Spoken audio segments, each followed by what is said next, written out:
What's happening, everybody? It's Blair Johnson welcoming you back in for another episode of Badass Records Podcast. And I am thrilled to share with you that this week's guest is none other than Til Willis of Til Willis and Erratic Cowboy, making his second appearance on the program in celebration of Til Willis and Erratic Cowboy's new release, Glass Cactus, out today, Thursday, March 27th, 2025.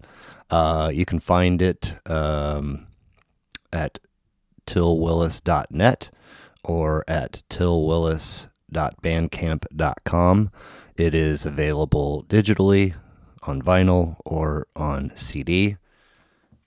Make sure you give Til a follow on Facebook or Instagram, and you can find his stuff where you stream as well.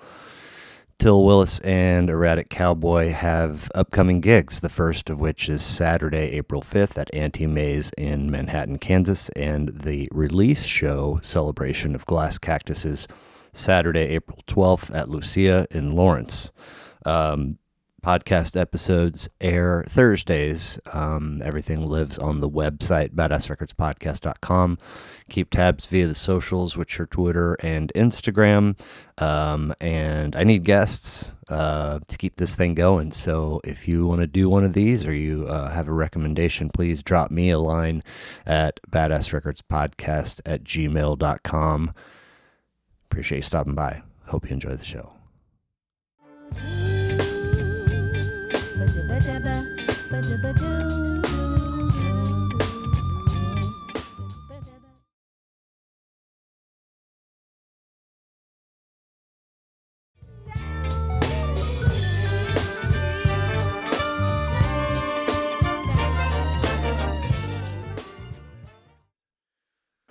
Nevertheless, in the department of geek out, nerdy numbers, fascination, I'm excited that you're here for episode 163. Cool.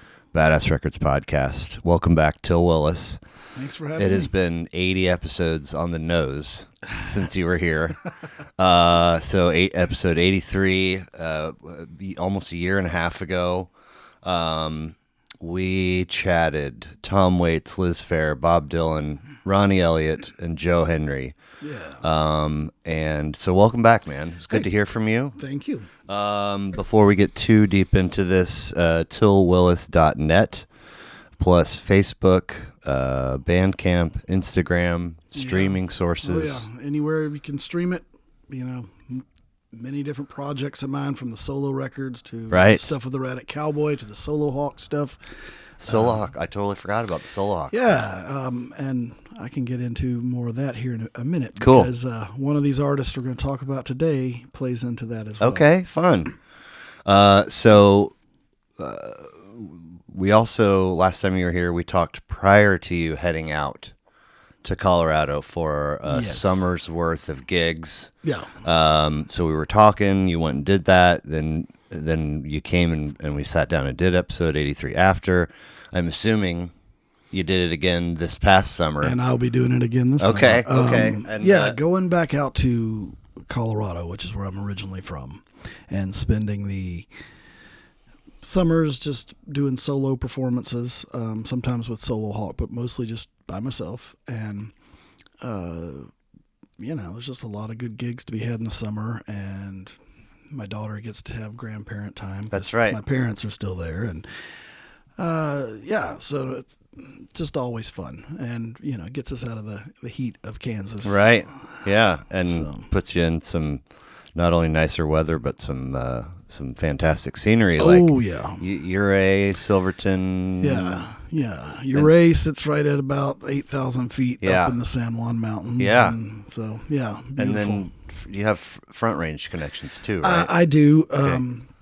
A lot of friends around Denver. In fact, the person, Steve Faceman, that I do the Solo Hawk project with, he lives in Denver. He's a Denver native. And then one of my best friends, who also masters most of the work I do, John Haruska, lives in Centennial. So okay, cool. Yeah. What else? Let's see here. So you went back to Colorado last summer. Do it again this coming summer. And this is like 10 years ish, or a better part of 10 years you've been doing that? No, I first moved to Lawrence. I think it's been almost 16 years now. Okay. And you've gone every summer to do gigs out there? Now, have some gone better than others, or is it always pretty fun and smooth sailing? It's always pretty fun. Okay. The only time I didn't go out there was 2020, for obvious reasons. Right. But yeah, no, it's always great, and it's fun, and play in a lot of tourist towns and breweries and the like out there is cool. Yeah, beautiful weather. One thing we didn't talk about last time, I don't think, was collages. Yeah.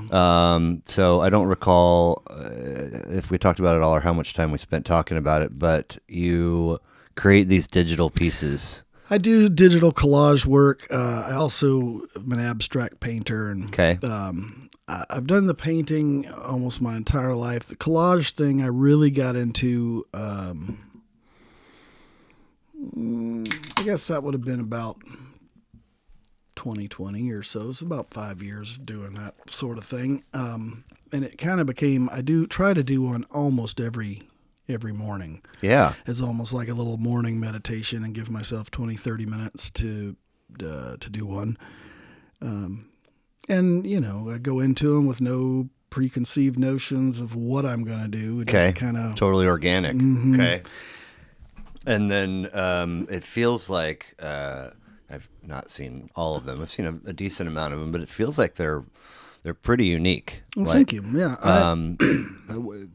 It's organic, but I mean, is there an idea? Is there something on the brain? Is something sometimes happening? It's just kind of the first little image that might flash in my brain is usually where I'll start. Okay. And then go try to find the images that I can cut out and put together and everything. And then sometimes I'll go through stages where there are reoccurring colors or themes or stuff, and then other times it's just 100% random all the time. So who knows, And I know I asked you about this one time, but I forget. You use one app in particular to.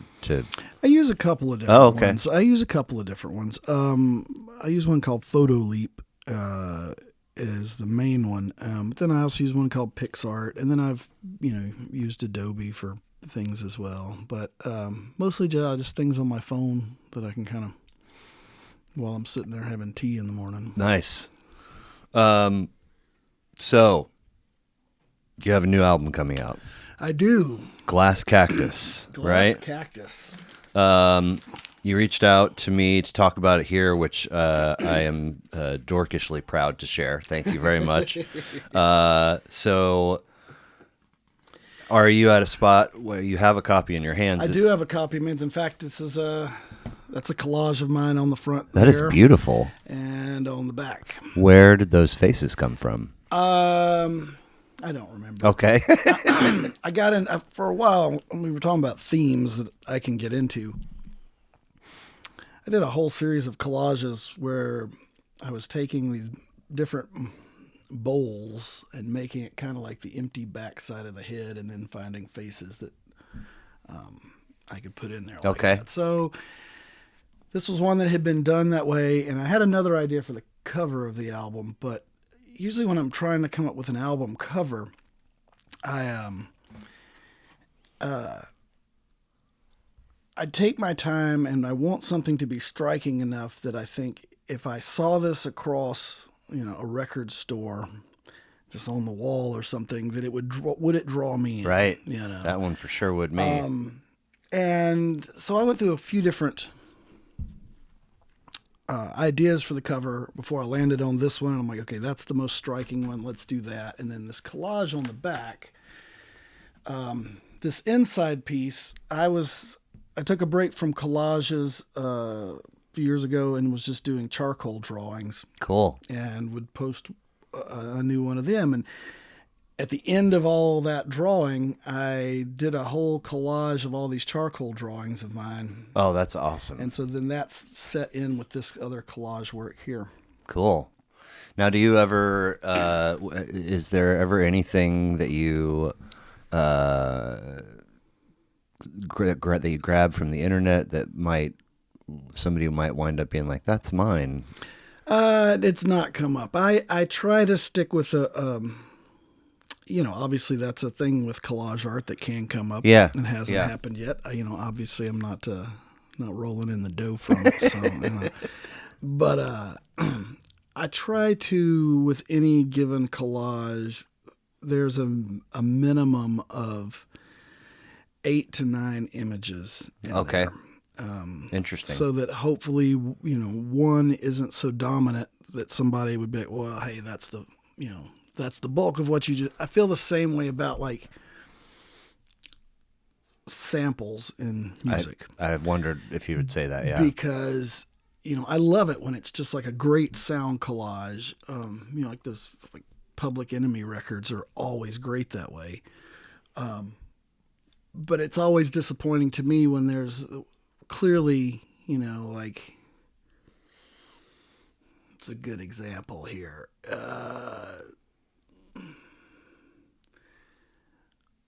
What was it? Puff Daddy took Every Breath You Take. Yeah. And I'm like, okay, but the main hook of the song that draws anybody in is still just Sting singing and that going. Yeah. Like, you didn't change it enough to make it your own. Like, I'm Right. all for the sampling thing. Just like it's like I view it as just sonic collage, just like the same I love collage artwork. But I feel like you've got to somehow change it enough that no one component is like the focal point of the thing, So yeah. Right on. So you have this physical vinyl copy with you. Yep. Is the album out? The album comes out on the 27th. The 27th. Okay. So let's see here. So that's, just not long off. And then we'll be doing a big album release show April the 12th. Okay, cool. At Lucia in Lawrence. Nice. So I've got... Let's see here. The 13th will be Jamie, and the 20th will be Marilee. So this will come out on the 27th. Awesome. So very rare that we can talk something timely and I can get it out and match the thing, but perfect. Yeah. So I want to dive into this. Is an Erratic Cowboy, Til Willis, an Erratic Cowboy release. I would love to know. You've pressed vinyl. Yeah. It'll live digitally. And there'll be some CD copies as well. Okay. I've for years, CDs are already starting to make a comeback. I mean, they're just cheap enough to mass produce. Vinyl is heavy and expensive, and bands on a budget can't always get there. Right. But there's enough people that still want to have a physical copy of something. Yes. Even if they only listen to it digitally just to see it on the shelf. And I know, sometimes I preface that statement by going, I know I'm of a certain age that I'm in that group that likes to have physical media, but I do see it coming back in a lot of younger bands and stuff too. Bass player I work with in Erratic Cowboy, Eric Binkley, his son is getting into playing music and was asking me questions about getting CDs pressed just the other day. Cool. He's got a great punk band called Steer Away, and they're all like 14 years old, 15 years old, and it's awesome, Now, will the vehicle industry revert back to making cars with... Let's hope so. Right? Mine's a 2019, and I still have a CD player in there. All right. But I think that might have been like the last year I have that a 16. Subaru was doing that. Yeah. I have a 16, and it has one in there, and I've said a number of times on here, probably the last car I'll own, unless I buy old. Well, I figure I can always get a Bluetooth adapter that'll plug into an old Discman. Yep. Got sitting around. Yeah. Like when we used to have to get the cassette with the cord. Yep. Yeah. You can't ride shotgun. That's where my Discman goes. I had an 89 Ford Taurus. It was my first car. And the big seats, and it was heavy, so you could stick that Discman down between the two front seats to help keep it from skipping. Yeah. Even with the anti-skip thing, which never fully worked. So, who pressed this for you? This was pressed at Standard Vinyl out of Canada.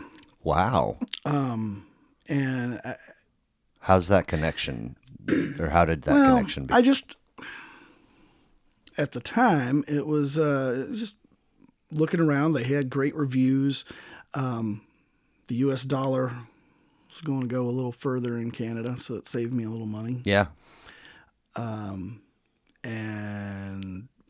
you know, that was months ago. And then all this tariff talk and ridiculousness, it got hung The capital up. R. And so... it affected your transaction. Okay. Because all my stuff was ready to ship, and then I wasn't getting it. And tracking UPS is like held it up at the border. And they were like, because they didn't know how to deal with the tariff hike and what that was going to entail. And so UPS put a hold on things. And why would they not just push it through until everybody knows? I don't know. I'm sorry. I don't know okay, either. This is just what I was told. Yeah. I don't work for UPS. Right. But they, on my tracking end, it kept looking like the records had been sent back to the pressing plant. Oh, wow. And so I was in contact with their representative, and she called and got back to me with the information about, they've kind of just held all the packages at their shipping thing because they're not sure what's going on. And then it created this whole bottleneck when, I'm sure, it didn't happen. And so it took a little longer to get to me. But yeah, they're here now. And glad I didn't have to pay 25% tariff hikes, because boy, that would have really blown the already marginal. Is it too late to cancel my order? Yeah. So, who was Grinding of the Stars? The last. Just about every other record I've done before this, I've done through Got a Groove pressing out of Ohio. Okay. And they were great. I just, as always, as a artist, you're trying to keep your overhead down. Yeah. Did these folks in Canada, what was the minimum like for 100? I mean, that's doable. That's so, yeah, I've never done more than 100. Okay. I figure, if it gets to the point where those such, you can always have them repressed. Right. And do another run. And just physically having 100 records in boxes sitting around. Yeah. So, apologies if we covered this last time, but if somebody wants to purchase one of these and they do it online, I'm the one shipping it. Okay. So you're not only are there boxes sitting around, you're managing them. Yes. Yes. Okay. And they'll be for sale through our Bandcamp page. Cool. Very cool. And, so yeah.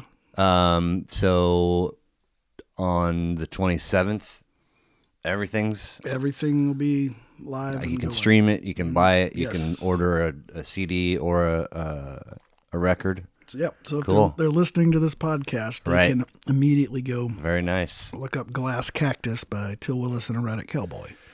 So, and so far we've released 3 singles from it with non-album B-sides. Oh. Just digitally. But those can be streamed anywhere right now. The singles were 10 Miles of Days, Homecoming, and Lost off the record. Okay. But I always just think that's fun to have non-album B-sides in there, and they can be downloaded through our Bandcamp page. Cool. So remind me the writing process. Is that you? It's me. You bring the the bones to Erratic Cowboy and people flesh out their parts? Yeah. So Ish. for the most part, I trust the people I play with to do whatever. Every once in a while, I'll have a more concrete idea of maybe A bass a rhythm run I want or okay. bass or something. Yeah. This album, a little different than the last, because when the last album came out, that was just us as a trio. Okay. And leading up to the album release, we asked our friend Bradley McKillop, who I've recorded bands he's had in the past, like Jasper, and then these days he plays in the Rose Line and for a few other people. But yeah, he's been playing with us now since 2019. Okay. And so this is the first record featuring him on there, secondary guitar player. We've got some guest musicians on this one. Fun. Nate Holt came in and did keyboards and stuff for us on a few of the tunes. My good friend Chance Dibben, who releases music under the moniker of Selvage, Okay. which is experimental ambient electronic music.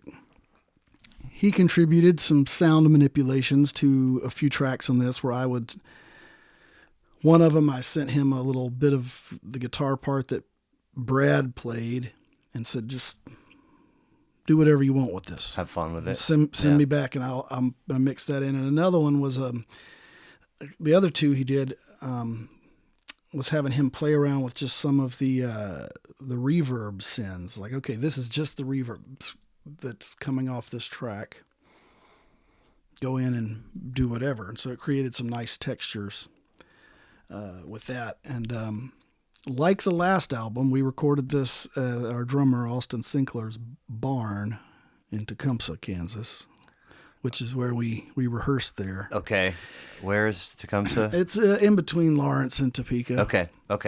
It's a very old barn, and Grinding of the Stars we had set up in the loft area of this and recorded just to get that. This was recorded in one of the interior rooms where our rehearsal space. Okay. Which is one of the things we did different in the barn, but we're still playing all of the basic tracks live in a room together. And then there's another side to the barn that sits down lower, and it's like these two concrete rooms that were the old dairy side of the barn. So it could always be hosed down. Sure.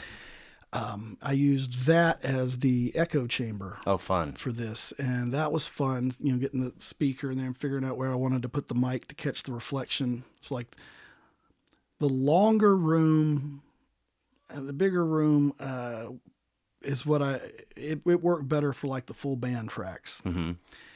There's a couple of acoustic tracks on here, and then the smaller room worked better for that. And that was just kind of fun I think you really feel the space of the place in these recordings because of that. And I just love using a building. It's why I like recording in non-conventional spaces. Right. Plus, we're never watching the clock, and it's just kind of, we can work at it as we will. And so then that's where the bulk of the record was recorded, and then the other bits, overdubs, whatnot, were done at my place, 1509 Recording Service, which is just in my house. Okay. It came out really well. I'm super proud of it. It's got a nice kind of crazy horse vibe to it. Cool. So when you're writing songs, I imagine it's not as simple as just clocking in and you write one song and two songs and three songs. However, the collection of songs that make the album, if you will, are they always written in the same window of time, or do you reach back into the vault for something that didn't make a previous cut? Or as I'm writing, I tend to have a pretty good idea about whether I want to take it to the band or not, or it's a solo track or something I want to present to Steve for potential solo hawk stuff. And so I just kind of, keep a running tally of things that I think would be good for either. And then when I've got a collection that seems to work together, those are the ones that came in. Okay. And so we cut, for this particular album, there's 10 songs coming out on the album. There were 12 songs cut for it. Okay.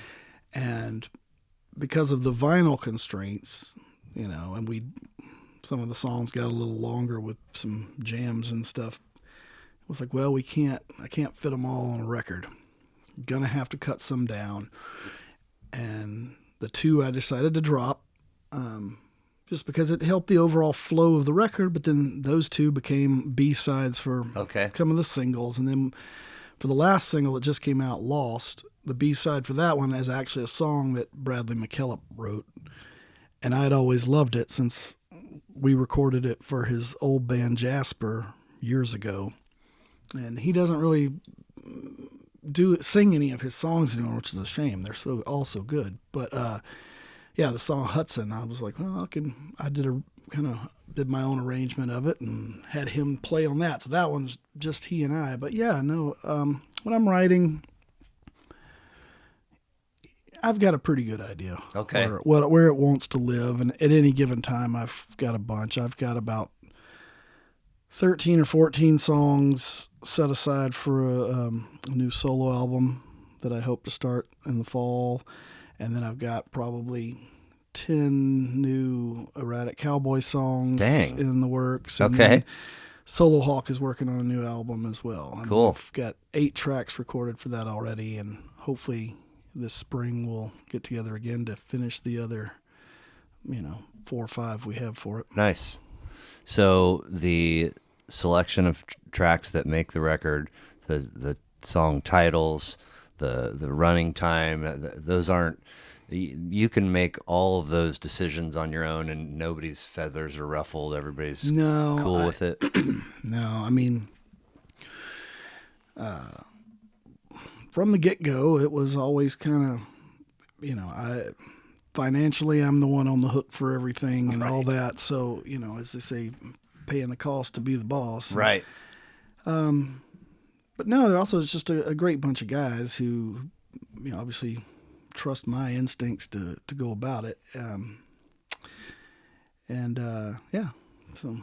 Cool. So let's see here. You've got you on vocals and guitar, Bradley McKillop on guitar with some backing vocals, Eric Binkley on bass, Austin Sinclair on drums. Yep. And Steve Faceman with backing vocals on one track. Yeah, he sang on the song Lost, which was the most recent single, and yeah. Let me ask them to try and keep their... Yeah, when we talked about writing, recording, and then mixing, mastering, that's all you too? The mixing is, and then mastering... I always use my good friend John Haruska. Okay. That name sounds familiar. Yeah, he's done all my stuff. He lives in Centennial, Colorado, and been one of my best friends since college. Okay. And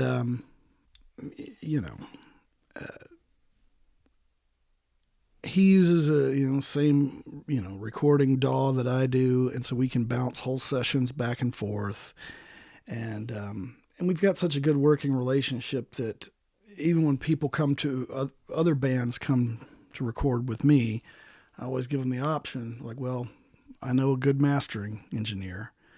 And since he and I have a good working relationship, I know that if I send him a mix and there's maybe something, he's like, if you could take this down another 3 dB, I could do a little more over here, and it's not going to hurt my feelings to hear that. Or if he sends back a master before I would turn it over to the artist that I'm working with, I listen through it, and if there's anything I hear, I can go back to him and say, hey, you know what? I can hear the compressor a little too strong on this one, and it doesn't hurt his feelings to go make that adjustment. So the compressor. Well, yeah, because sometimes when you're using a compressor in recorded music. Okay. So sometimes you can hear it opening and closing. Really? Yeah, and especially if it's being overused. And some people, because, I hear it a lot on like kick drums and stuff because it's used to kind of keep out the other stuff and push it a little forward. But if it's being hit a little too hard, you can hear it kind of opening and closing. And Interesting. It's things you learn to start listening for. And Right. And if you were using a mastering engineer that, somebody didn't have that kind of a rapport with, you would be paying by the song or by the hour for their expertise to do that. And so again, he gets down to, if keeping your overhead down as a working artist. Yeah. Where I'm like, you're getting a pretty good deal with a production team like John and I can do, because we can communicate and it's not costing anybody anything else and nobody's feelings are hurt or anything. It's just us working to try to do the best product we can. So. Gotcha. A lot of detail in the craft. And one of them, I assume, has to be, if you're going to like really attentively listen for stuff like that, when you go to actually listen, I've got to believe there's some effort involved in getting distractions out of the way.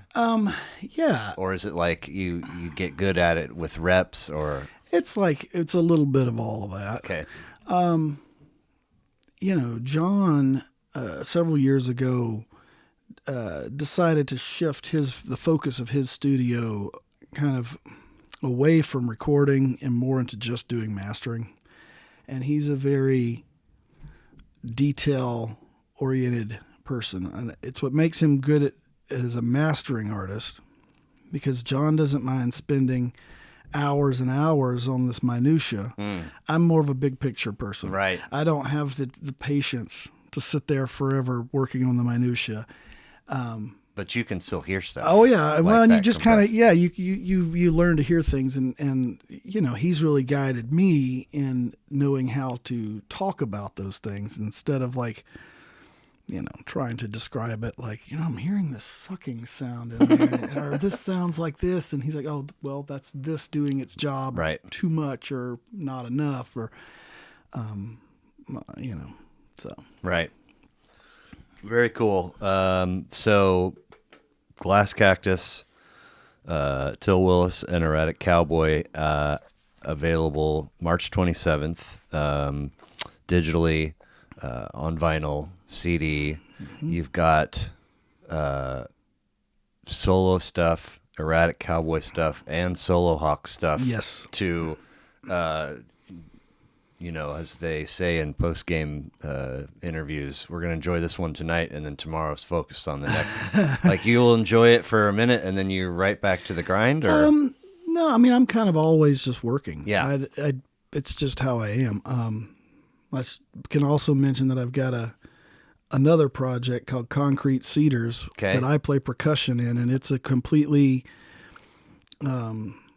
experimental, ambient project that is 100% improvisational.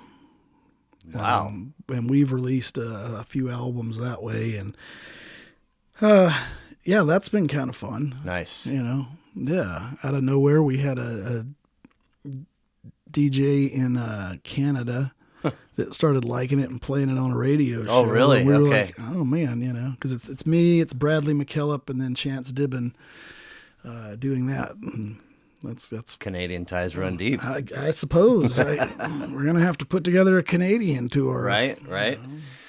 Speaking of which, you said you had a gig last night. Yeah. Obviously the summer is spoken for, but do you spring-ish and fall-ish gigs, are those visible on your website and your socials? They will be as they come up. Okay. Yeah. Okay. Right now, by the time this comes out, we're playing in Manhattan, Kansas on the 5th of April. Okay. Anti-Maze. The 5th of April, we're at Anti-Maze in Manhattan.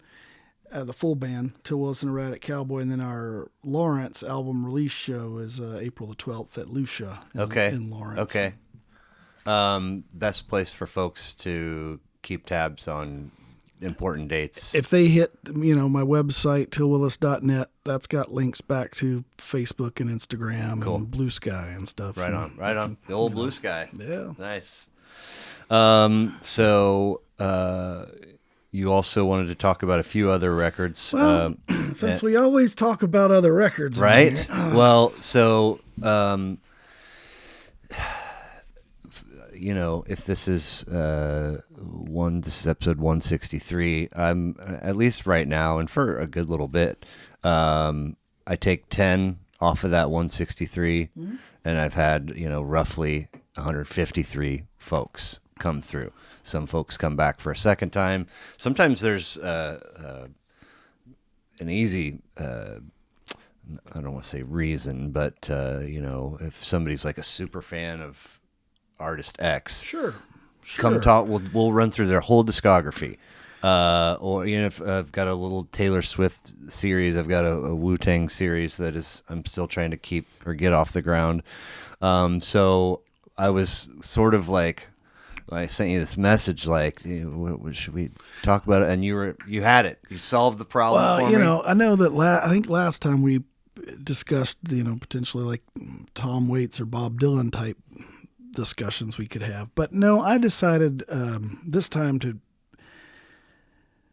bring some records by friends of mine or people that I've met and known, which was super, super cool and hasn't been done, and probably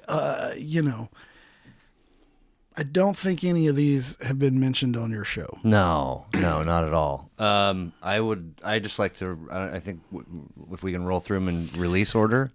Sure. I've got my dorky printouts, but you've got the actual things. I just like the visual aids in front of us. So Subdudes, Miracle Mule, 2004, 8 of 14 for them, 13 tracks, 52 minutes. New Orleans roots rock. How'd you meet these guys, and how did this one? So, I went to college at CSU in Fort Collins, Colorado. Okay. And when I was making my very first record up there recording, the only like super professional musician I knew was this fella named Spencer Boren. Okay. Who was living in New Orleans at the time, but he was originally from Casper, Wyoming. And he was a great folk blues artist that traveled all over. And so I called him up and said, okay, I'm going to make the album. I've booked studio time. What's your advice? Because he was like my parents' age. And he said, oh, well, you're in Fort Collins, huh? He's like, okay, well, don't overproduce it. He goes, and call this guy. He's like, have you ever heard of the Subdudes? And I said, yeah, I mean, I know the name. I didn't have any of their albums, but I knew their stuff from a Sean Colvin record. They backed her up on a couple of songs. And so... What's her... Is she Where Have All the Cowboys Gone? No, that was Sonny Came Home was a big hit for her. A Few Small Repairs. Mm-hmm. Yes. Yeah, great record. Oh, it's so good. And actually, all of her records are really good. But anyway, I call up John Magny of the Subdudes, and he's like, well, why don't you come by my place? Now, I'm, 18 years old at the time. And I get there, and he goes, play me 3 songs. I said, okay. Get done, and he goes, well, damn. He goes, I was thinking I was going to give you some songwriting advice, but it sounds like you get that covered. He's like, would you like me to play on this thing? And I was like, oh, I hadn't even, thank you. So John Magny played accordion and organ on my very first album. Cool. And because of that interaction, and because I was living in Fort Collins, and 3 of the members of the Subdudes were all in Fort Collins at the time, John Magny, Tim Cook, and Steve Amadei, they started letting me hang around. The Subdudes was not together at the time. Okay. They had kind of hit their pinnacle, and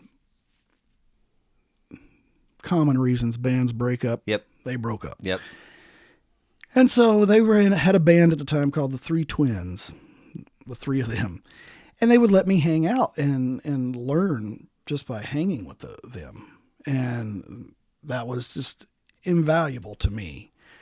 And so Miracle Mule was kind of like the band had a reunion, got back together, things were going well for them. And so I was around a lot of these songs. I'd heard them as Three Twins songs. I had been with them in the studio when they recorded the Three Twins versions. Right. And so, yeah, I kind of knew a lot about the making of this album, and it was fun to see them kind of get back out there. And they're all such wonderful musicians and singers. And, during this time period, I saw them live so much. I think it was tour for this one. I was living, was it 2004? I was in Santa Cruz, California, and I got to open at the Great American Music Hall in San Francisco for the Subdudes. Wow. Which was amazing. And yeah, there's it's got so many songs I love on this. It's got such a, they're all big fans of the band. Okay. And you can really get that vibe in there. The one that sticks out to me was, there's a song here called Known to Touch Me. Okay. And they used to do this thing, that was like their encore song. Oh. And they would do their thing, take their bow, and then sneak out the back door with just like a hand drum, an acoustic guitar, and an accordion, and then Steve Amadei and his tambourine. And they would come back in the front door of the venue playing this totally unplugged and get right in the middle of the room with their harmonies and do that. And it was so masterful seeing like the entire volume of the room. Everybody just got so quiet to hear just this. And they're doing the song, "It's been known to touch me from time to time." It was awesome. And it was a big education for me. I learned more hanging with those guys than, college, because I wasn't interested in that sort of stuff. I wanted to make music, and having these older guys that were like, "Sure, you can come sit in the studio." I even one time was down in, they were recording an album, was it Street Symphonies, down in Nashville at Blackbird Studios with George Massenburg, the guy who invented parametric EQ and produced records for like James Taylor and stuff. I'd never been in a huge studio like that, and they were like, "Hey, if you want to come down, maybe you could hang out down here in the studio for the day." And so I went to Nashville and got to sit around in there. I didn't get to meet Jack White, but he was recording in one of the other studios at the same time they were recording that particular album. And so, the Subdudes are, higher education for me. Cool. And they're now totally done. Yeah. But I go back to this album in particular I picked today because, like I said, I was really close with them and around for a lot of the things that happened during that record. I loved the opener. It's got some great guitar riffs, and the harmonies are fantastic. Man, their harmonies are just phenomenal. Yeah. I'm so glad that you told that exactly the way you did, because this was the only source of familiarity in terms of band name from your list. And I couldn't scratch the itch. I was like, I don't understand how do I? So 94, I moved to Estes, take a year off. I'm working towards getting in state, and it was going to be CSU or Fort Lewis. Go Rams, by the way. I chose Fort Lewis just because I had spent a year and change in Estes and Glenhaven, so Fort Collins was an easy. And also super fun town, like kind of like the closest thing to Lawrence in Colorado. It's still a fun place. I still play up there pretty regularly. I'm playing at the Odell Brewery in June. So I go to Durango in 95. I'm there until 2000, come back here then. But for a few years I had a radio show at Fort Lewis. Awesome. And would see live music when I could. And so I think that the answer is that I either came across them in the radio studio or saw their names on flyers on the old, telephone poles and bulletin boards, or both. Totally. And maybe even coming back to KC in 2000, I was working in Westport for 8 years. Maybe I would see, So that's what it is, because I couldn't figure it out on the web. Yeah, how they toured a lot, and they could play some nice big theaters and stuff, and as much as they're always associated with New Orleans, John Magny is from Denver. Funny. And and him living in Fort Collins is what drew some of the other guys to live there who weren't from Colorado. But yes, so they've got a huge Colorado following. Cool. Because of that. Well, so from 2004 to 2010, we moved to Descending Shadows by Pierced Arrows. They have an EP and 2 LPs. This being the second of those LPs. Somewhere it was labeled. Well, and I realized afterwards that this one is actually not streaming on, some things. So Garage Rock out of Portland, hard to find. I do have 27 or 28 days from now a note on my calendar to cancel my iHeartRadio trial, because that was the only place that I could access it. Which is funny. I didn't even think about that.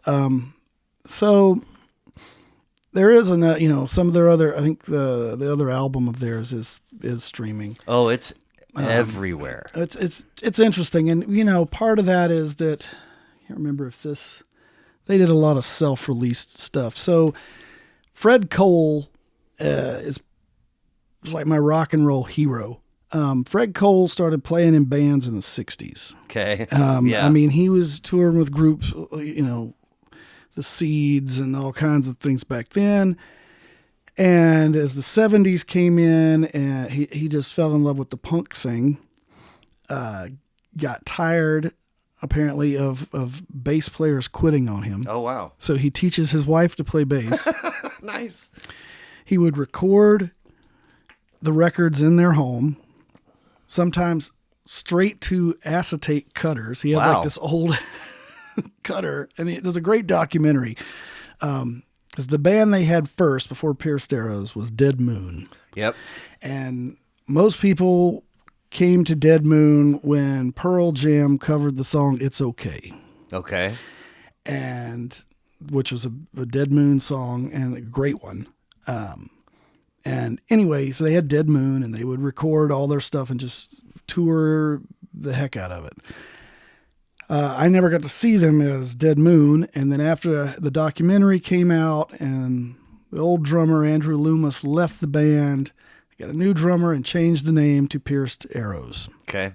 Great name, by the way. And just, it sounds, like Dead Moon, because really it's Fred and Tootie make this sound. And I got to see him twice as Pierced Arrows, and so I got to hang out with them. I didn't, when first time I saw them was at the Jackpot in Lawrence.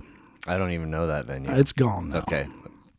And I was like, I'm gonna get down there early, because it's got to be a lot of people to see this band.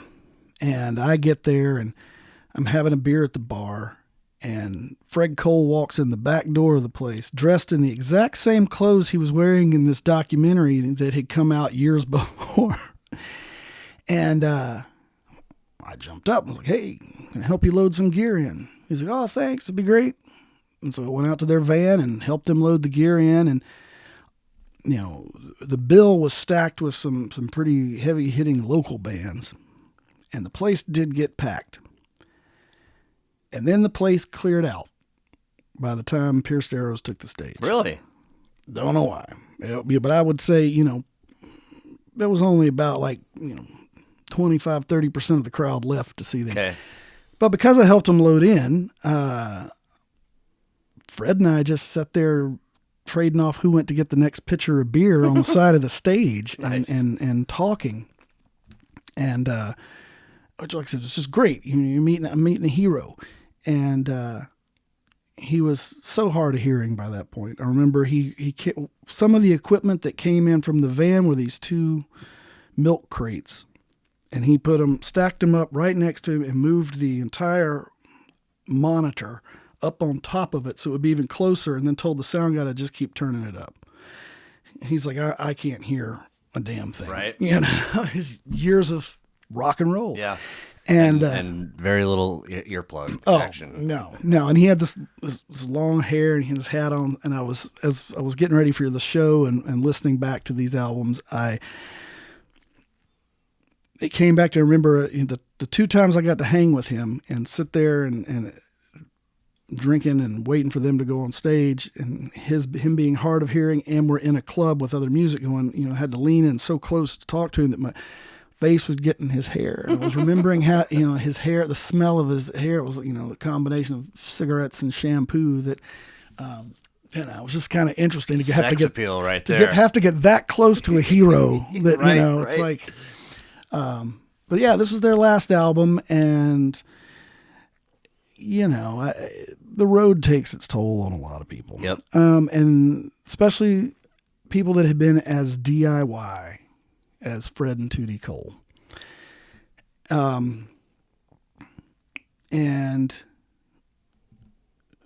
they didn't do as much touring as Pierced Arrows after this record came out. And then they did a few just kind of acoustic duo things, but Fred started having health issues. Okay. And then ultimately, died of a heart attack. The guy's just amazing. It's everything you want in a rock record, and out of just a rock and roll hero. Yeah, you kicked off talking to "This Is My Rock Hero." The song on here that just even that starts the whole album off, "This Is the Day," right? Which there's a great music video for. Oh, cool. Out there. It's just such an amazing song, and just an anthem. Yeah. Well, I was surprised. I mean, the level of commitment and time to figure out how am I actually going to listen to this. So when I finally, all right, I'm not, at some point stubbornness kicks in. You're like, I am not going to lose this battle. So I finally got it, and I queue it up and hit play, and I'm like, holy shit. If we go back to your list from episode 83, the small amount of Til Willis and Erratic Cowboys stuff material that I've listened to, and then your whole list from today, this is heavier than everything. Finally I got the green light to hit play, and I was like, oh shit, here we go. Oh man, yeah. they're just amazing. And like I said, they eked out a living, had more popularity in Europe and Scandinavia. Okay. Interesting. I had Bob Walkenhorst on, Rainmakers, and they had tons and tons of Kansas City support, and Midwest, and then Norway. There are a lot of bands that do. In fact, getting back to Spencer Boren, I was talking about. I mean, he always did so much better in Europe, and he would tell me, he's like, if you ever get a chance to, and I just never have had the chance. Right. I know that like Brad and the other guys in the Rose line have been over there several times now and enjoyed the heck out of it. Ronnie Elliott, same deal. Shouts out to Ronnie. I mean, I think it was him, that liked my... Oh yeah, right. Remember that? Ronnie's great. Yeah. And then I think he might have even followed me. He probably did. Ronnie's great. He's remarried and living in Wales now. Right. And he's another one that just had a lot of more great times going to Ireland and Germany and places like I've always heard that they love the Americana thing. So, short leap forward to 2013 with Growing Season, Gardenheads, and if memory serves, if my notes are accurate, one of one. Yes. 9 songs, 51 minutes. We go from Louisiana to the Pacific Northwest to Springfield, Missouri. Is that accurate? Yes. So who are the Gardenheads and how'd you meet them? There used to be a place in Kansas City, you might remember, the Black and Gold Tavern. Doesn't ring a bell. Yeah, and we played a show with the Gardenheads in 2013, and I just instantly was like, man, I love this stuff. It's all that power pop swagger of, like, you know, Gin Blossoms, The Replacements, Titanic Love Affair, early Soul Asylum. I loved it. And they had this one song in particular called Adderall. Yeah. Which is just great. And I heard them mention that they had records, but they didn't have any merch sitting out.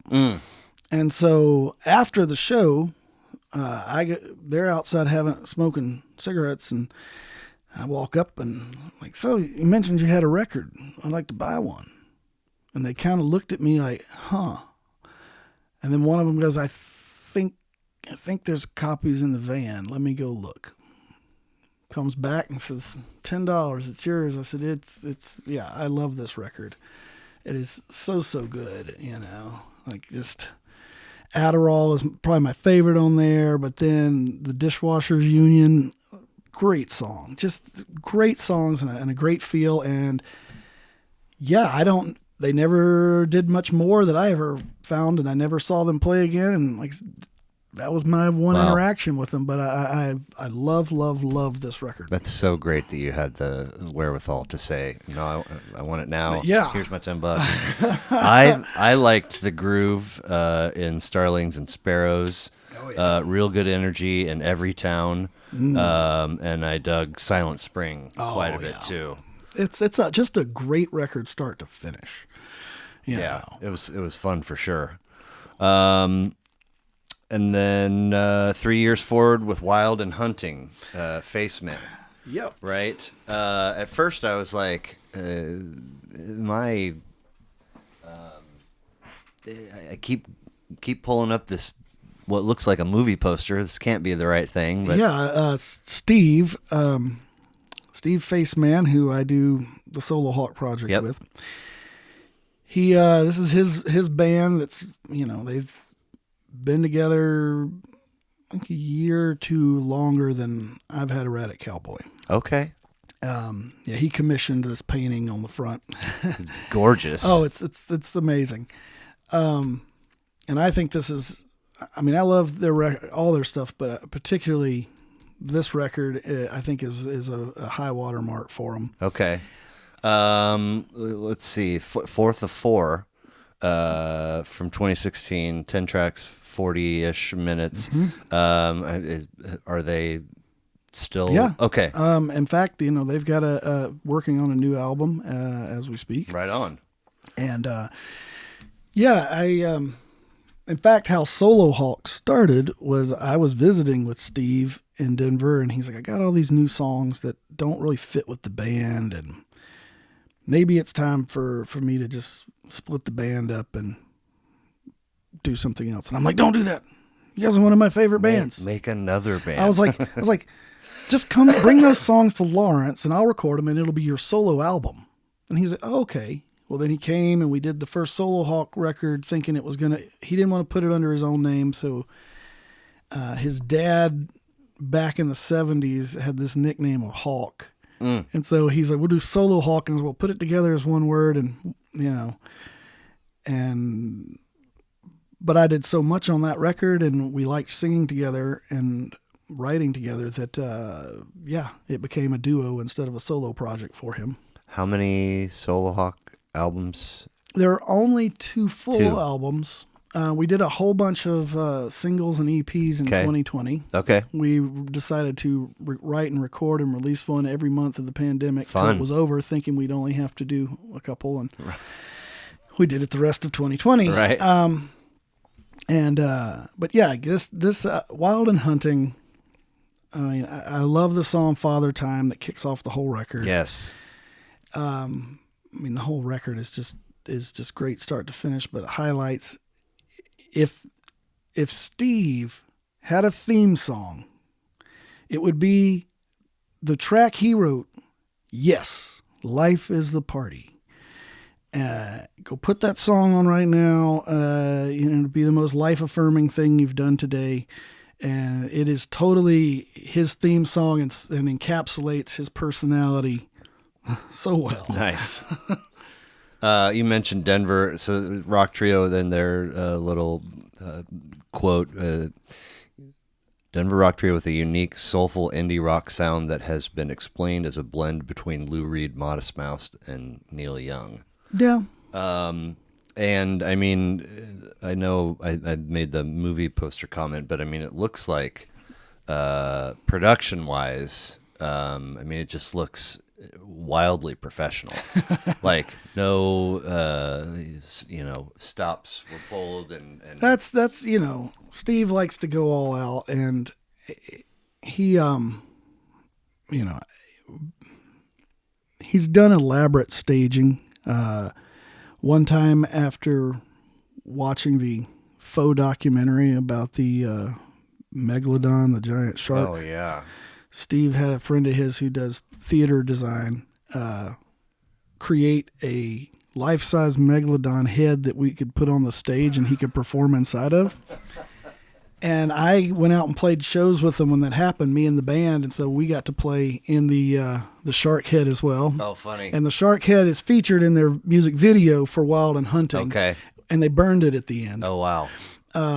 I was just out doing some solo hawk shows around Christmas, and his same friend built us. Steve wanted these giant fake presents, and then this one to have a mannequin pop out of, but he wanted to be able to control it with a foot switch.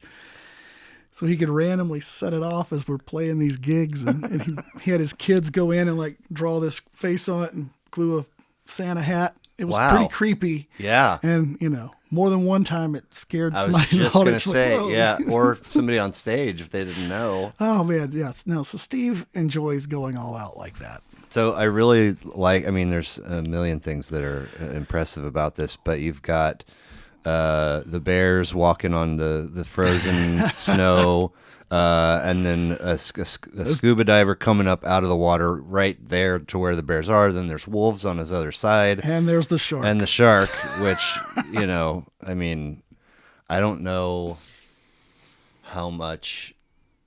I don't know if I stayed all the way through that faux documentary. I didn't watch it. Well, so I think I watched Jaws way too young. Oh, yeah. And it scarred me. Like, still, I don't like. No thanks on the ocean and the folks that every year we go deep sea. We go 80 miles out. I'm like, are you out of your goddamn mind? So when this thing, and it was, I think I had regular cable at the time, so I was seeing ads for it. Probably Shark I think Week. it came on like the History Channel Yes, or something. and so I was like, I had to, compartmentalize my ridiculous fear to decide via viewing this thing if it was real. And if I would have gotten to the end of that and been like, okay, it is real, I don't know that I'd still be sitting here today. I would just let's end it. Like, there's no. But it's super cool, and it was a fun listen. I did the first third or a quarter of it here, and then the rest on the road, and it just great energy all the way through. Yeah, I mean it's a terrific album and features, the song "Heavy Heart." It's got Denver legend Ron Miles playing trumpet on it. Nice. Who, passed away not long ago. One of my all-time favorites from one of my all-time favorite bands. Happy to call them all friends. Cool. Last but not least, we go to 2019 with Santa Lucia, Wind Wolves. This is the first of 3 EPs, 6 tracks, 22 minutes. Santa Cruz musician David Rhoda, yes, who's got folk, alt folk, pop, and psychedelia as his hashtags, if you will, for this one. Seems like a super interesting dude, and I'm so disappointed. I printed. There's a super rad image on his Bandcamp. of his setup. Oh yeah, And it's black and white, and his back is to the camera, and he's at a piano with like a xylophone and some percussion. So Dave is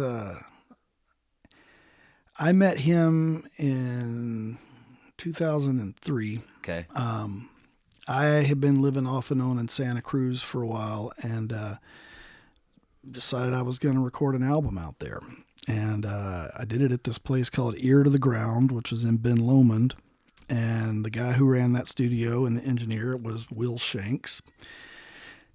And I said, I'm going to need a drummer. And he said, okay, I can get a session drummer in. And, I sent this guy I didn't know some demos, and we were set for the date.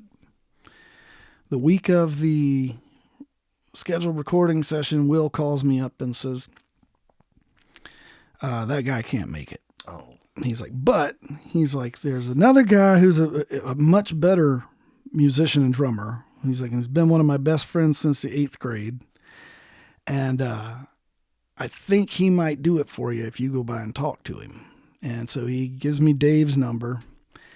And Dave was living in this hippie house at the time in Santa Cruz. And I go by there and, I play him some songs. And he said, oh man, yeah, these sound good. And he's like, I was like, well, what do you charge for your session work? And he told me, and I was like, okay. I was like, well, I need you to play on 3 songs. And he's like, well, is that all you need me for, or is that budget talking? And I said, that's budget talking. I'll just play the drums myself, I'm not great at it. And he's like, well, you know what? He's like, I'll do 2 for the price of 1. So he played on 6 tracks on the album My Lovesick. And that's how David Rhoda and I met, and we're really, really good friends. And he played on several albums, drums on several albums of mine, including Crimson Wind and Rumors of a City. And we did some touring, and just always loved Dave. He's just such a talented dude. Can play just about anything, and has just a great ear. And I haven't seen him in person in quite a while, but he was talking about this project. He had another band before this called Fainting Goats.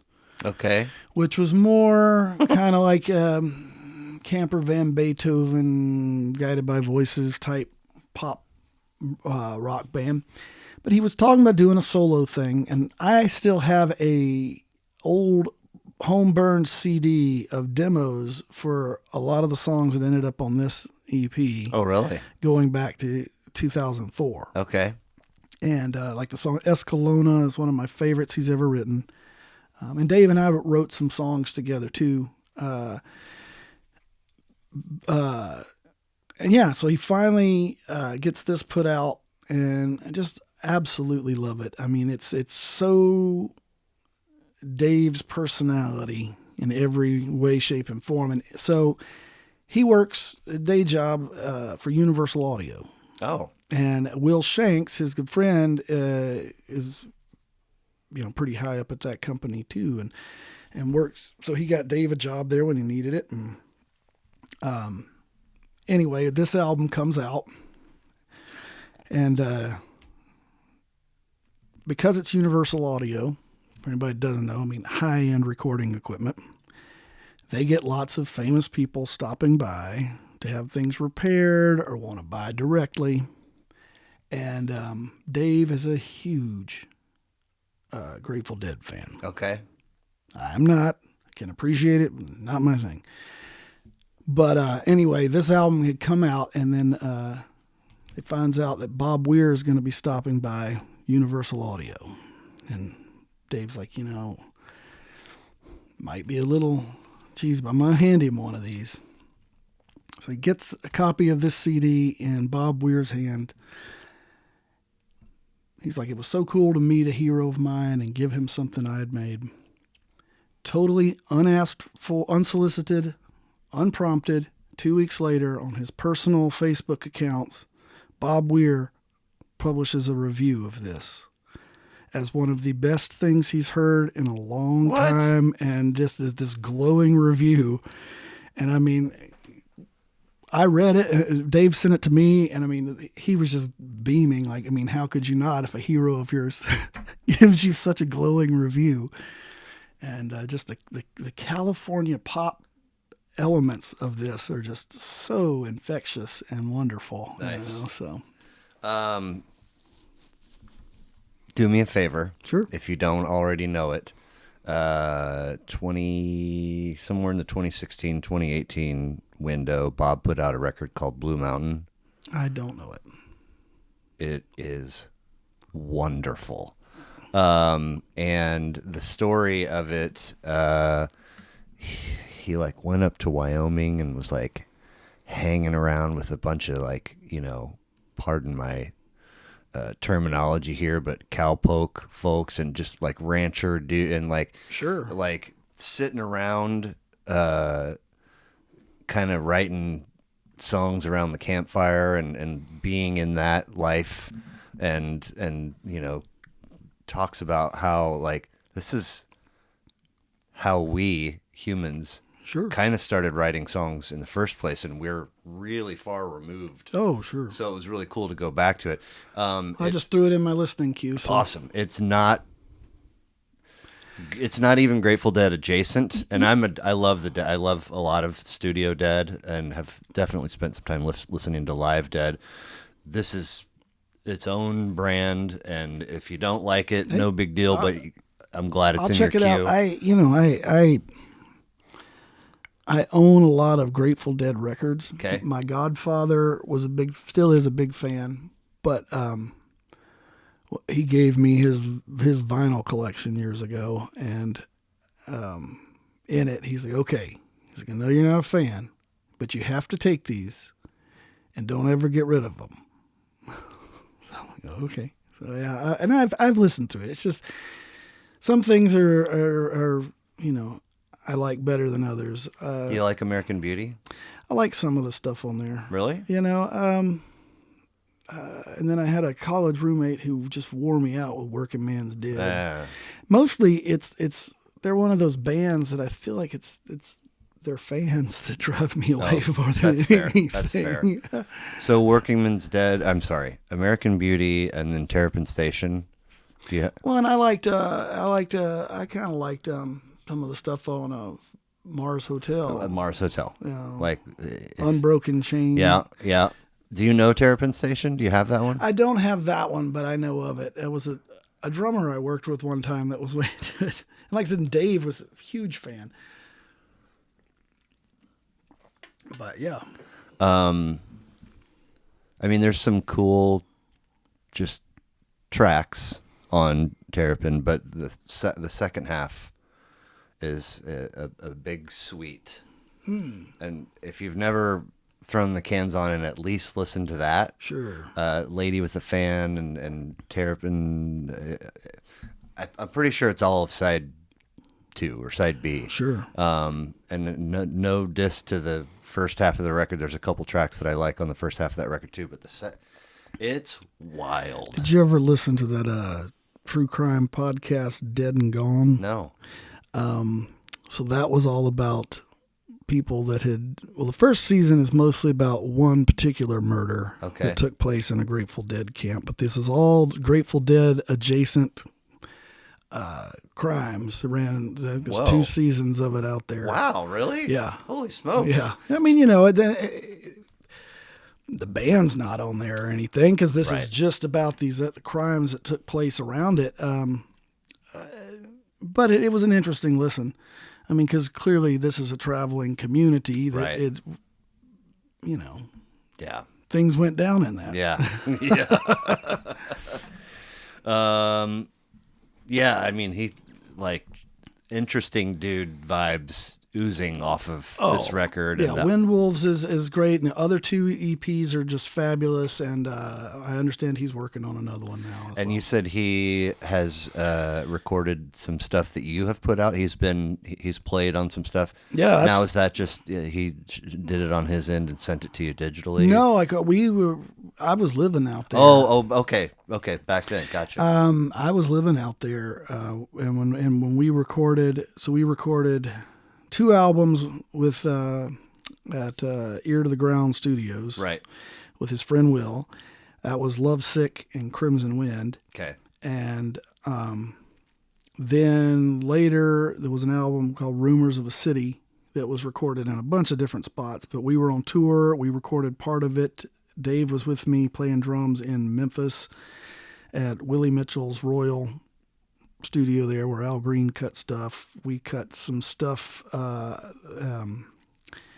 at Universal Audio, and then some of that was recorded and done up at Prairie Sun in Cotati, California. Okay. And there were songs on there, like April 25th is a song that Dave and I wrote together. There's a song of mine that he did not play on. It came out later. It was the album was Cars, Etc. And the song Cars, Dave came up with the chorus and music for that, and I kind of wrote the rest of the song around that. So there were several songs that he and I wrote together for a while there. I really liked what you said in the beginning when we were talking about Glass Cactus, about the love of a room and a building, and we did the long part for the band, and then this with the speaker and the setting it up for the echo chamber. Yeah, sounds like you need to get that dude in that building. Oh, that would be wonderful. And I don't know if like the fact that bringing his stuff would be a deal breaker, or if he could just come and work with what you got. Well, so one of the Solo Hawk projects that came out last year, Steve and I went to Rangeley, Colorado, and recorded in a 7-story tower water tank. What? It's called... First of all, where's Rangeley? Rangeley is like, I think it's like 5 hours from Denver, and then about 3.5 hours from Ouray. So it's out in kind of like by Dinosaur. Beyond Grand Junction. It's out in that deserty, real western, almost to Utah. Okay. Out there with a mixture of oil men and, archaeologists digging up dinosaur bones in one way or another. And so the story with that was this tank had been built for the railroad in like the 50s, and then wasn't needed. And at some point in its history, it was purchased by the town of Rangeley to be part of their fire prevention. But where they placed it just outside of town, the shell was too soft, and it totally that sunk over the top. So the floor got domed. Oh, wow. And so it wasn't structurally sound to fill up with water. And so it sat empty for a long time. And as the story goes, this guy in the 70s was taking sound samples for a degree he was working on, found out the city owned it, and was like, well, can I get inside it? And I mean, it's got this incredible long delay in there. Like, I think it's almost like a full 30 seconds all the way up and back down. It's crazy. And so, that's how it kind of got put on the map as a place you could go to. And then I think it's been about 15 years or maybe more. It says on their website, it's the Tank Center for Sonic Research. And a guy I know saw this thing on CBS Sunday Morning about it and tagged me on Facebook. It's like, this looks like something up your alley. And I was like, yeah. And I immediately sent it to Steve, and he's like, we have to go there. And so we wrote these songs, and we were going to go, we booked our time, and like, we're going to get in there. We're going to just cut the stuff live one evening. And then all of our plans had to change when we got there, because it is hard to describe that physical space. It was, in fact, later that night after we had recorded and we're back at the hotel room laying there, we were like, this is almost like we had a close encounter. Nobody's going to believe us. This was almost like a spiritual thing. And how are we going to describe that and do it justice? Like, you have to take your shoes off before you go in. Cool. Because otherwise it would just be... We realized real quickly it was extremely hard to tune our guitars by ear in there, because while you're tuning, the bad note is still floating down on you. And so I plug into our electric tuners to tune the guitars, and Good thing you had them with you. Yeah. We had all these songs we were gonna do, and real quick we're like, oh, some of these are too busy. We need to stop this. Maybe only have one person play guitar and focus more on the vocals. And we burned through the songs we had intended to do there, and the guys in the first hour we were recording, and they're like, well, you guys have 3.5 more hours. I'm like, So we went out and sat outside and drank a beer in the desert. And I pulled up, we keep a constant Google Doc of like all these bits of songs that we'll text each other. So we would go through the scraps and pulled together songs. And those became the 5 songs that actually ended up on the EP. And and it's called Rio Grande, and because that's what's stamped on the outside of the thing. Funny. And the cover for that is a picture of the tank. And anyway, so we did that Solo Hawk record there, and we would love to go back and do something. It was magical in there. I bet. Now, tying that back to Wind Wolves and talking about space, one of the things the tank does, because they realize that, because they're just a nonprofit, they're tied to CU Denver, I believe. Okay. And not everybody can travel to this remote location. So you can pay and send them the tracks, and they'll just send it through the tank and send you back all the returns. Wow. And what they do is they've got one microphone that is always mounted at the apex of the ceiling. And then they've got a stereo pair that can be raised or lowered up and down this way. Wow. They've got one permanent mic about halfway down, and then they've got a binaural mic that they can move around. Okay. And they will send you all of those mics, and you can just sit there and play with how long of the delay you wanted on your stuff. And it was a trip. It was crazy. And like there's no, obviously you're not going to do overdubs in a place like that. It's just too much. And the control room is outside of the tank, and there's no talk back. Like there's no point in us having headphones. So there's a red recording light, and they're like, okay, say ready, and then wait till the light turns red. And like, when you guys are done, stay quiet until all of the reverb has settled, and don't say anything until the red light goes off. So that's how we had to do things. And it was just like, it was so crazy. And you just get the sound waves that are going through you that entire time. Like bass in your chest at a concert. Oh my God. Yeah. It's kind of like that. Things just kept swirling, and, you know, it was like you were swimming in just like sonic jello. Wow. It was so cool.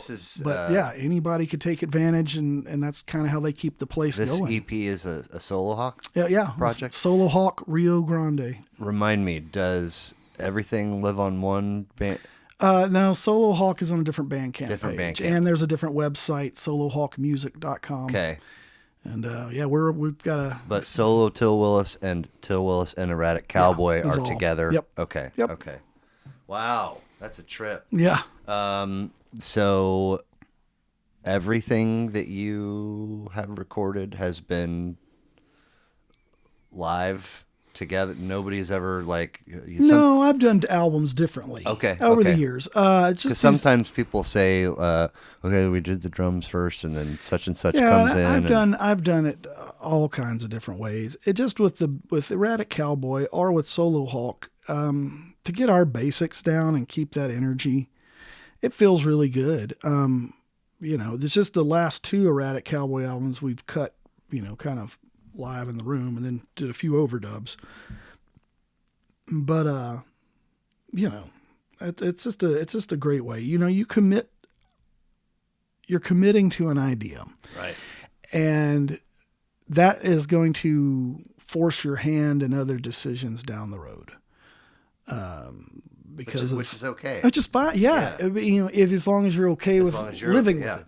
Like, okay, I can't bring the kick drum up because it was bass leakage into that, and it's just going to create the bass signal being wonky. So we're just going to deal with that being a little weak there.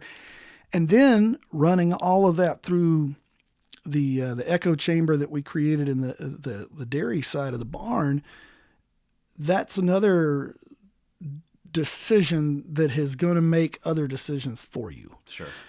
It's like, kind of like in the old days when you were having to, mix your tracks down to open up other tracks to be able to record. Each time you make that decision, you're like, okay, we're cementing all this together. Running things through the echo chamber or recording all in a room kind of does the same thing. It's cementing all that together and going, okay, we can't untangle this later. But I've never wanted to set out to or wanted to make an album that sounded like somebody else's. Sure.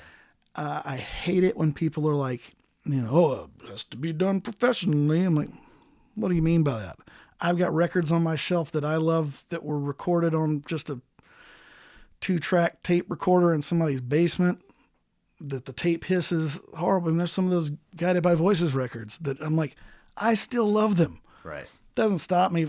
And then, our $1 million studio. If the songs are good and the feeling is there. Right. That's why I brought up like a Crazy Horse record or something. I love the warts and all, and I love that approach. Yeah. And I would just as soon do that. Did we ever talk last time about Sleeps with Angels? Oh yeah, I did. Love that record. Did we talk about it? I don't know if we talked. We might have, but I love that record. I do too. I really love that record, and there's a number of different tracks that I really like on it, but my favorite, and every once in a while I'll pull it out and put it on just to see if things have shifted for me.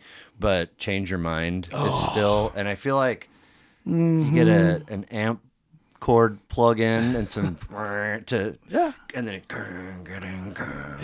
it's just like, that was awesome. Like intentional or otherwise, the final product is. Yeah, it's got that feeling. It's like the amount of people who will say things like when they've recorded with Neil Young, like Jim Keltner, famous drummer, talks about when he was playing on Neil's album Peace Trail. Mm-hmm. And he's like, if you'll notice, he's like, I never had my snare turned on my snare drum. He's like, because I thought we were just running the tunes down before hitting record.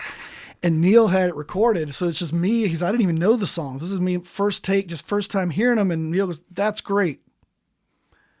And he's like, "Oh, well, if you're happy." And then when I listened back later, I realized that's the brilliance of Neil Young. He captured something there. When I heard it back, I'm like, I see what he's hearing now. Nice. And it makes it totally different than something else. It was just like, oh, we captured a moment. That's good. Yeah. And I love that idea. Well, that was a really fun list. I've got a new set of questions for you for us to wrap with. Okay. So the first one is if we can all pretend or imagine that we've all got a personal and a professional bucket list. Okay. You're given all the necessary resources to go out and knock out your number one on both of those lists. What would those number ones be? All the resources to knock out bucket list stuff. There are some incredible older recording studios. I love the vibe of. I've always wanted to go back to. I've recorded twice in Memphis, once at Sun Studio and once at Willie Mitchell's. I would like to go and record at Sam Phillips recording service or American studios there. There was a studio I read about, forget the name of it. I believe it's in Iceland, but it's on this peninsula where there's nothing else out there except the ocean coming up with these big windows. You can record looking right out. I would love to do that. Cool. I mean, I would love to work with producers like Daniel Lanois would be a dream. Ooh. I love his work, or even Joe Henry's production work. Okay. Daniel's Time Out of Mind, right? Oh yeah, and Oh Mercy. Okay. Okay. And then all those U2 records, and then his own records and things are amazing. That would be a lot of fun. Yeah.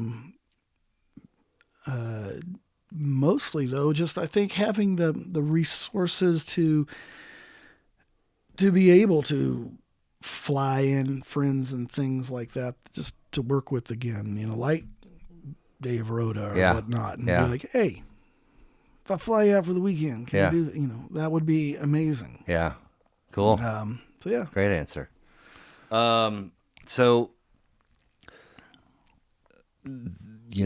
I'm wrapping up elementary school and hitting middle school in the late 80s. And I just have this like burned image of,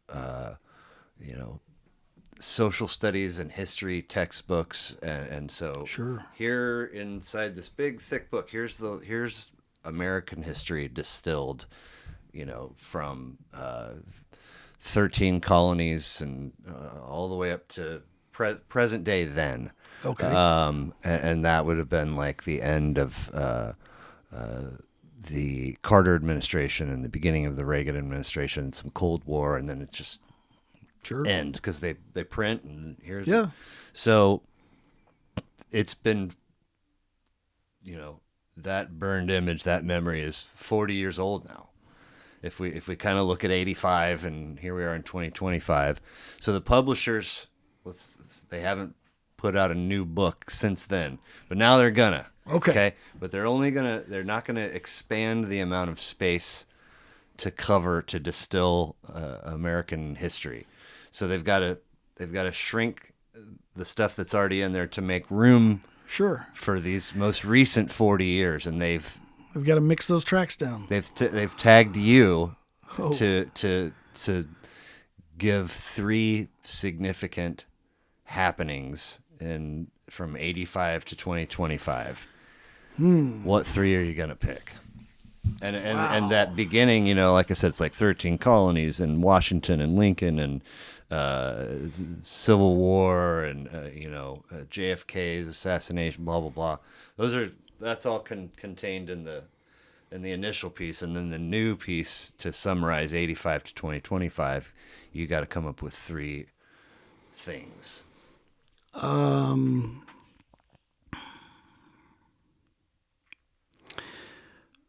Probably the Berlin Wall has to be in there.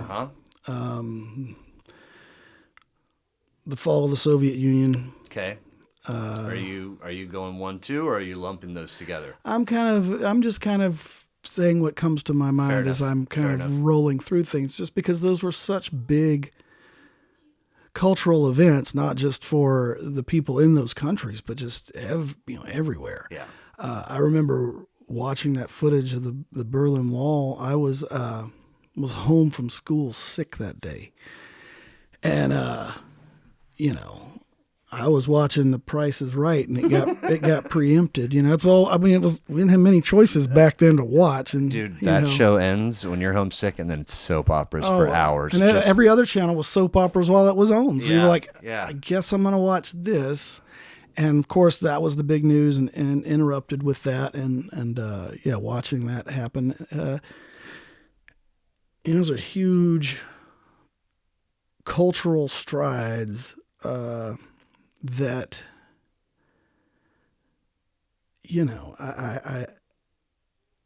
I think music played a big part in all that. Yeah. I can't hear the words Berlin and Wall together without hearing Klaus Meine. Winds of Change, which was a few years later. But that's a whole interesting conspiracy theory story about that. And there's a cool podcast that's called Winds of Change that supposes that the guys in the Scorpions were CIA plants Stop. Oh my God, it's a wild story, and whether you believe it or not, it's just it was an entertaining listen. Okay. And there are some people that are very dedicated to thinking that song in particular was written to be a plant specifically to try. It's an entertaining podcast. Sure. All right, so we've got Berlin Wall. And Soviet Union. I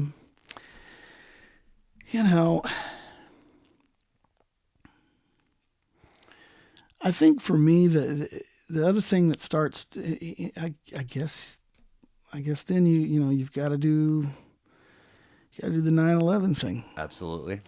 In similar vein,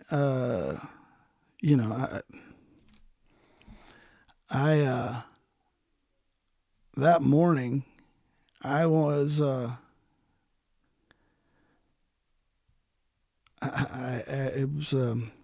had not turned on the TV. I was living with a friend of mine. We're early 20s and partying and hanging. Yep.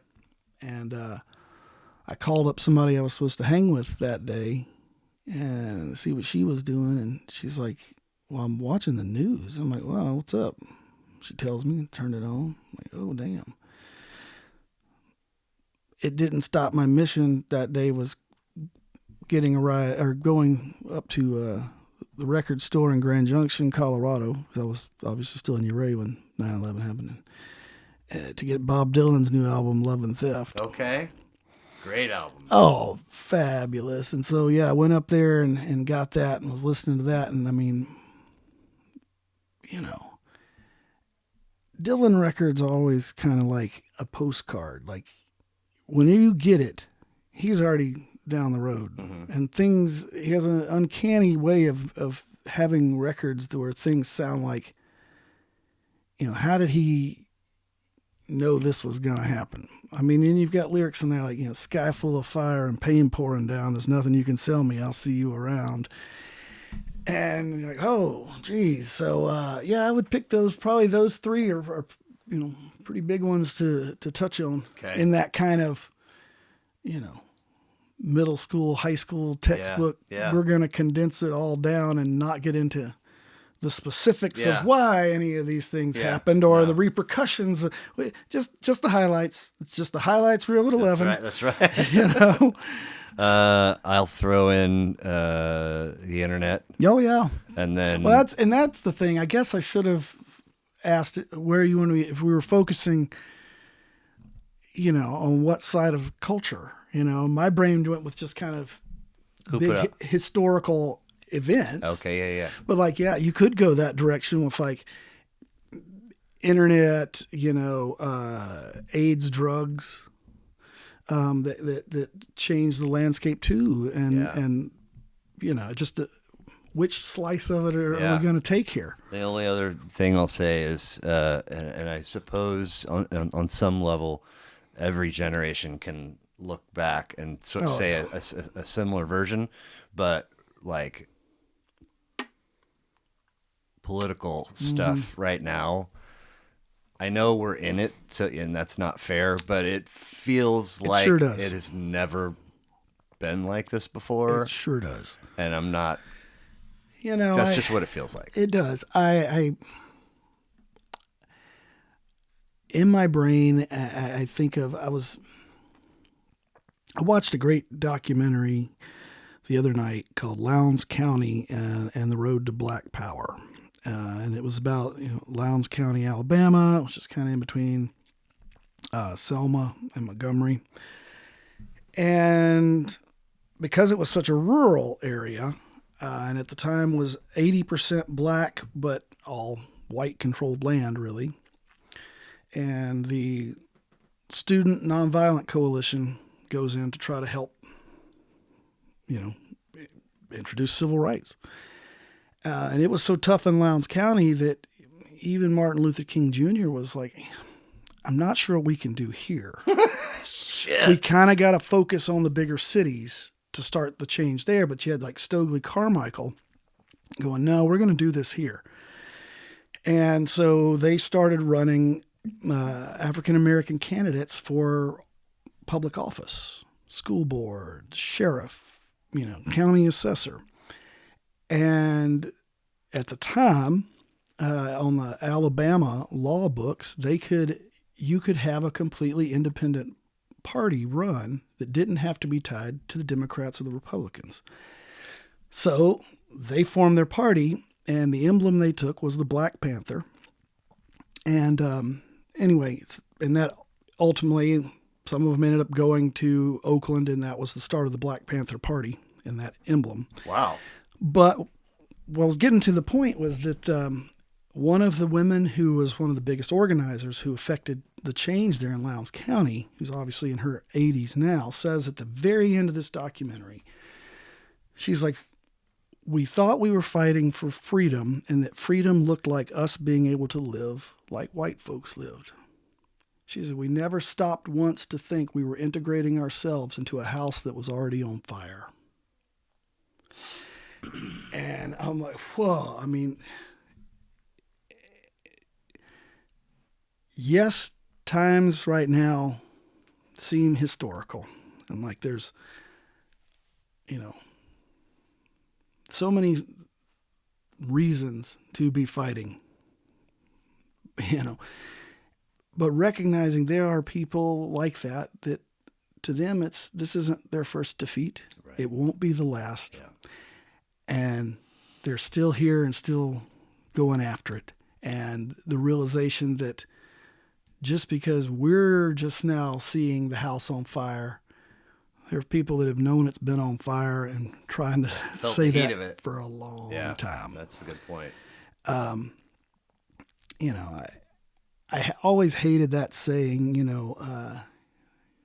things were simpler when I was a kid. Right. Well, the only reason they were simple when you were a kid is you lacked the wherewithal to understand the broader world around you. Yeah. And if we could all go back to being... the wherewithal is not the same anymore because like the notion of calling your buddy's parents' house on the landline, well, they're not home, or you ride your bike over there and knock and they don't answer. Oh, yeah. Or you send a letter in the mail. Those were your choices. Yeah. Now it's everything, well, whatever. No. Soapbox. I used to, I remember doing the thing where you would, you'd be out somewhere and you'd have to find a payphone to try to call your buddy, but you didn't want to spend the money. So like you'd try to cram your message in, like, will you accept the collect call from, hey man, we're all down at the park right now. Can you get down here in about the next 10 minutes? Click. Yeah. So you didn't have to pay for the, and now any kid would be like, what's a payphone? Yeah, I know. Two things to your point.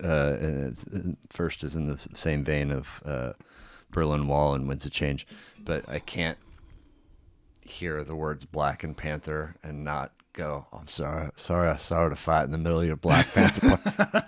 And then the other piece is R.I.P. and peace to the late, great Gene Hackman. Oh, yeah. Man, it was so sad hearing what actually went down there. I just now am coming across it like yesterday. Heartbreaking. But if there's anybody listening or watching this that has never seen the movie Hoosiers,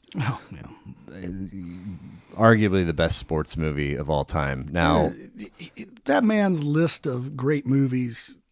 Phew. Well, and so here's the actual point is that now my TikTok is feeding me clips from other, and what I got a bunch of last night, Mississippi Burning. Oh man. Where he's a lawyer and he comes down to probably not unlike, I'm not sure we can do anything about it here, that area. Lowndes County. I mean, these are like 90 and 180 second clips and all of the townies. I'm just like, bro, like, Jiminy Christmas. And he's like, I don't have a side. You guys think that I'm like the enemy. I'm just here to find out like why these people are no longer alive. Yeah. And we don't want you poking around and finding out and things are fine the way it's like that. I'm not so sure they are fine. Yeah. Fine for who? Yeah. Well, not for the folks inside that burning house. Yes, I'll tell you that exactly. So television show Fear Factor. You remember this thing? Oh, yeah. Okay. So not for reality TV or for entertainment or for a paycheck or anything like that. But if you were forced in a real life scenario to navigate your worst heebie-jeebie Willie's Fear Factor situation, what would it be for Til Willis? I don't want to be in that snake pit. Okay. I'm like Indiana Jones. Snakes. Why does it always have to be snakes? Okay. All right. Please complete this. The great, and I know this is ridiculous, but just whatever. Bring it on. The greatest artist in American music history is. Wow.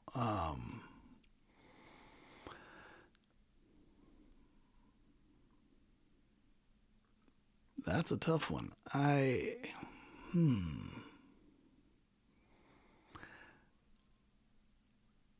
I've reached a place where I don't even think about music in terms of genres and things. I don't even know how to break that one down. I mean, there's a lot of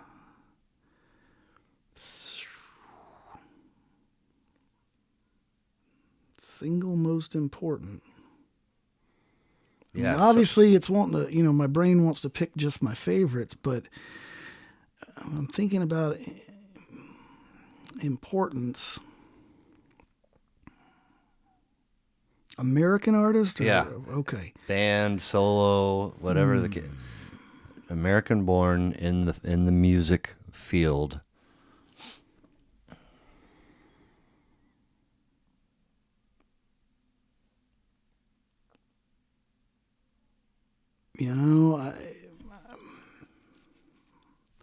I might have to go with somebody like Louis Armstrong. Whoa. Because Louis Armstrong had an ability. I mean, not only was he an incredible musician,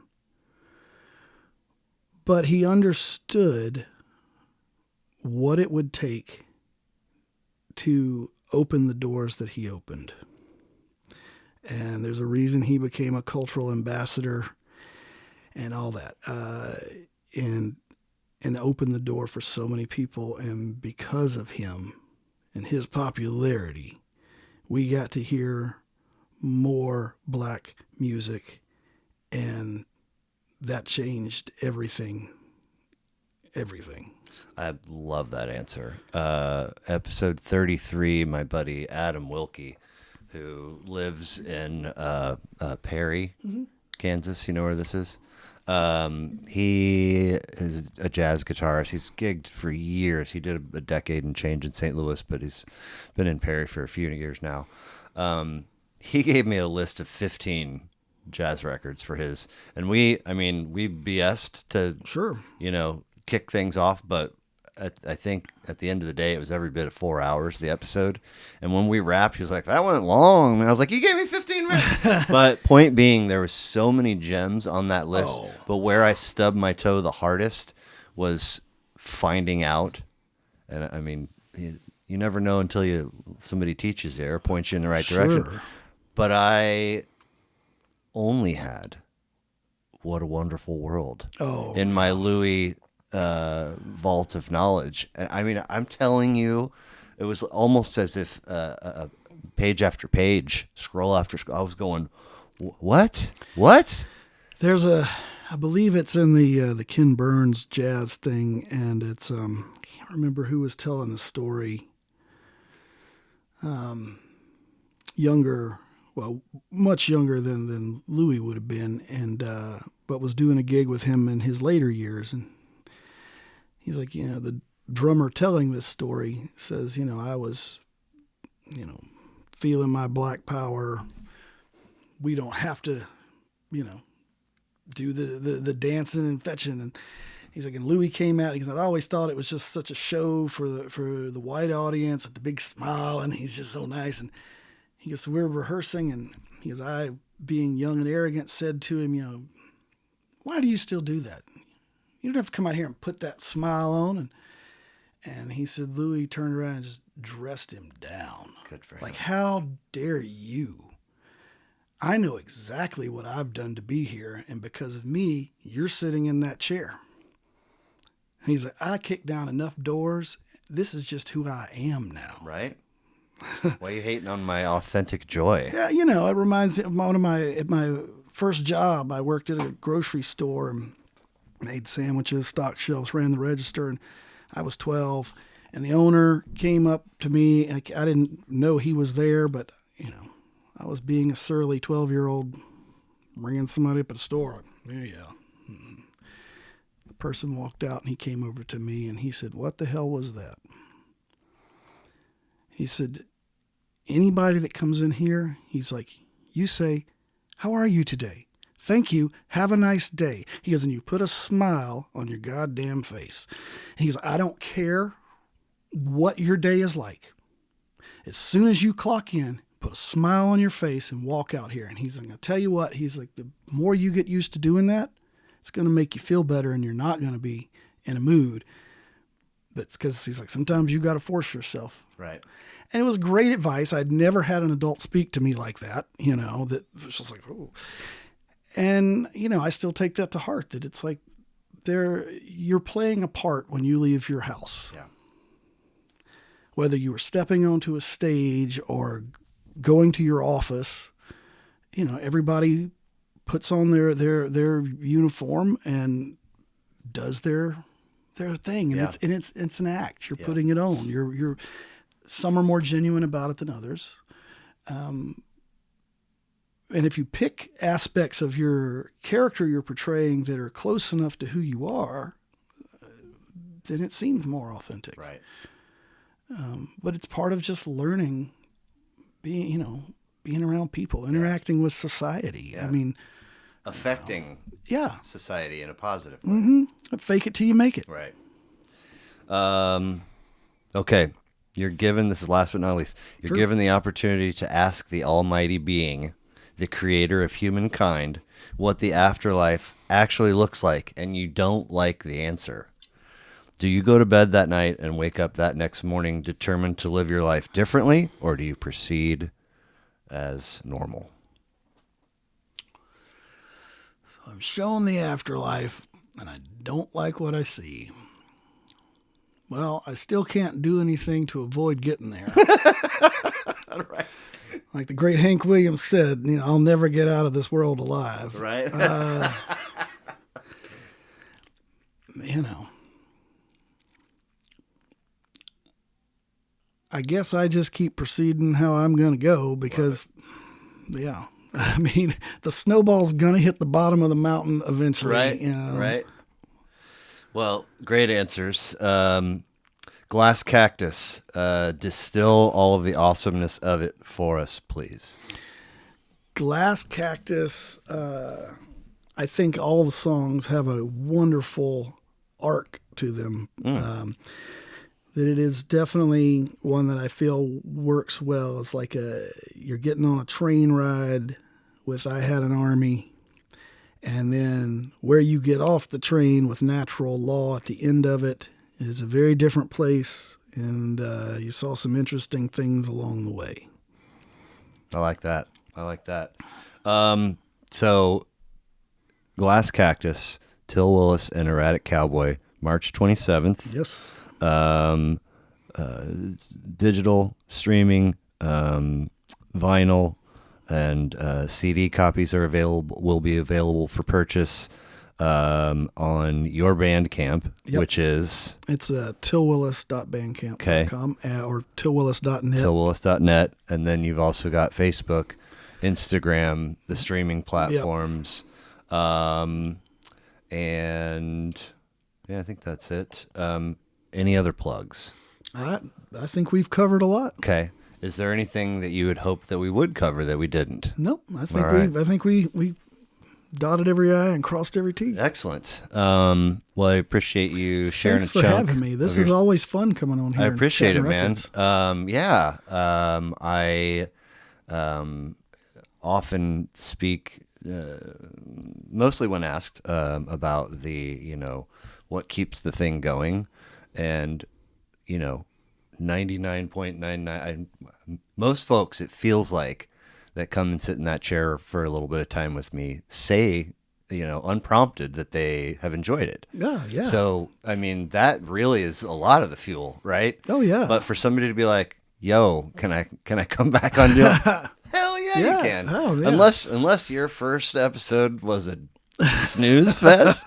Absolutely. So, anytime I appreciate it, man. This is like so much fun, and I enjoy especially today, being able to talk about some albums made by some wonderful people that I know. Yeah. Well, thank you, and look forward to all the rave reviews that will come for Glass Cactus, and Thank you.